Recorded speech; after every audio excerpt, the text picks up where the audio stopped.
دفاعی طاقت کیوں ضروری ہے؟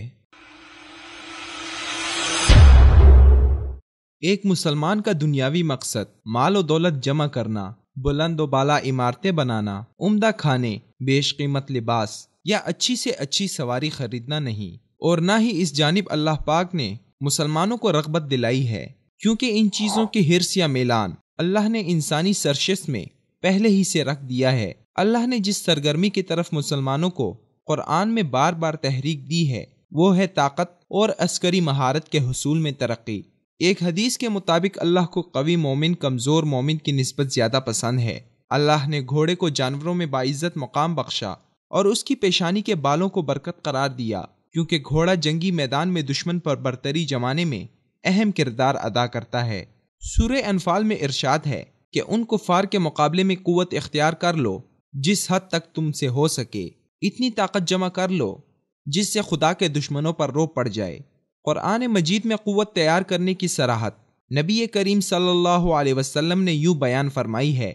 کہ قوت دشمن کو دور ہی سے مارنے کی صلاحیت کا نام ہے، کیونکہ دشمن کو نزدیک آنے دیے بنا ہی شکست دینا دراصل کامل طاقت کا مظہر ہے۔ اس سے دشمن کے زیادہ سے نقصان کی بدولت پسپائی کی امید بڑھ جاتی ہے۔ اسلحے کے اندھادھند استعمال کی ممانعت بھی ایک حدیث سے ملتی ہے، جس کا مفہوم ہے کہ ایک موقع پر جنگ کے دوران نبی کریم صلی اللہ علیہ وسلم نے فرمایا، کفار پر بیجا تیر مت چلاؤ، اپنے تیر بچا کر رکھو، جب وہ تمہارے تیروں کی زد میں ہوں تو ان پر تیر چلاؤ۔ دور مار اسلحے کی افادیت و اہمیت اس وقت کے بجائے آج زیادہ ہے جب دو ممالک کے درمیان لڑی جانے والی جنگوں کی فتح اور شکست کا تعین کرنے میں لڑاکا طیارے، میزائل،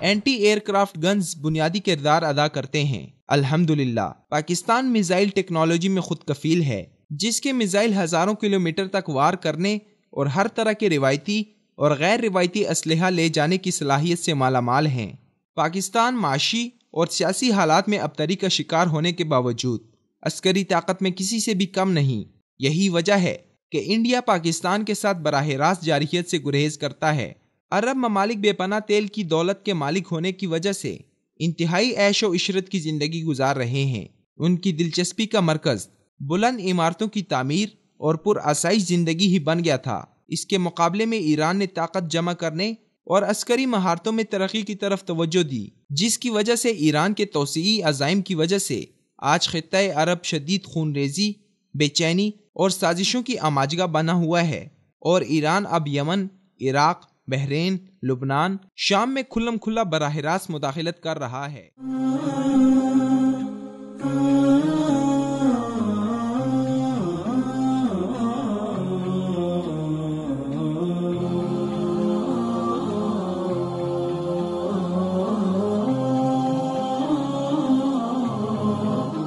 تمام عالم اسلام میں پاکستان ہی عسکری برتری کا مالک ہے۔ وہ خود ساختہ دانشور حضرات جو پاکستان کو غریب ملک گردانتے ہوئے پاکستان کی ایٹمی طاقت کو لایعنی اور فضول کہہ کر کسی خاطر میں نہیں لاتے، ان کے لیے اسرائیلی وزیر اعظم مائرا گولڈ کی مثال کافی ہے، جس نے اسرائیل کے خراب معاشی حالات کے باوجود لاکھوں ملین ڈالر اسلحے کی خریداری یہ کہہ کر کی کہ اس نے یہ سبق نبی کریم صلی اللہ علیہ وسلم کی حیات مبارکہ سے لیا، جن کے وصال کے وقت چراغ میں جلانے کے لیے گھر میں تیل نہ تھا مگر دیوار پر 9 تلواریں لٹکی ہوئی تھیں۔ قومیں عیش و عشرت اور آسائش بھری زندگی کو اپنا مقصد حیات بنا کر اپنی حفاظت سے غفلت برتنے لگیں تو دشمن کے دل سے اپنی ہیبت ختم کر لیتی ہیں۔ وہی ممالک سینہ تان کر اس دنیا میں جی سکتے ہیں جو اسلحے کی برتری کے مالک ہوں، اور مسلمان کے لیے تو اس کے ساتھ ساتھ اللہ کی مدد و نصرت کا دعویٰ بھی ہے جو ہر عددی اور عسکری برتری پر بھاری ہے۔